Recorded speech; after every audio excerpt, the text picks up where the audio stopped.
In this video, we'll teach you how to write the perfect rainforest test, preview, and run it. The quality of your test results is directly dependent on the quality of the tests you write, so learning how to write tests that are in line with our best practices is extremely important.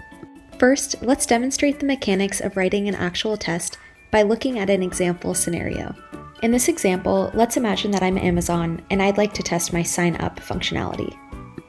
In order to do this, I'll need testers to fill out the name, email, and password fields, then click the Create Account button.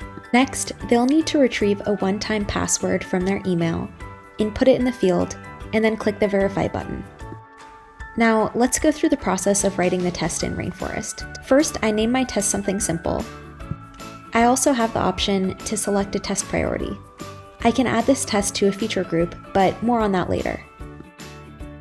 Now, we're looking at a blank test here. The yellow bar at the top tells us this test is currently in draft mode, so it won't run until it's actually published. The first thing we'll want to do is set the starting URL that testers will navigate to begin the test. I already added Amazon.com as a site within the settings section, so it's an available option that I'll choose now. Now, I'll want to start writing out my test. Every Rainforest test is comprised of an action and a question. The action is what you want testers to do within your application, and then the question is a yes/no verification of expected behavior. Testers execute steps in sequential order. If they're able to answer yes to the verification question, they continue on to the next step. If they're not able to answer yes to the question, then they fail the test and their testing session ends there. There's no continue past fail option. Now that we've covered the basics, let's write our first step. First, a best practice. Test steps that are clear and concise make for the best tests. Testers are trained to interpret instructions literally and exactly, so we'll need to be very explicit. Another best practice is to use our Rainforest step variables to inject dynamic data into your test steps.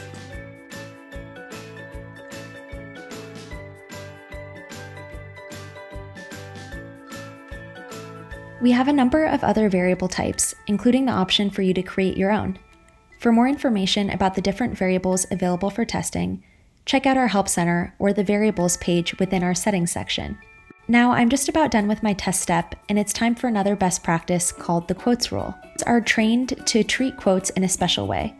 They must copy check what's in quotes for exact spelling, spacing, and capitalization.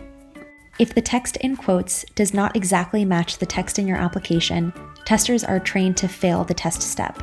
If you don't want that same level of precision to be applied, then don't use quotes in your test steps.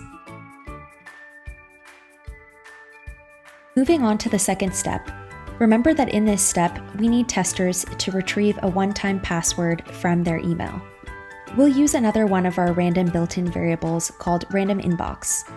This variable appears to testers as a URL that they need to copy and paste into a new browser tab. The new URL will bring them into an inbox associated with the random email variable that we used in the first step.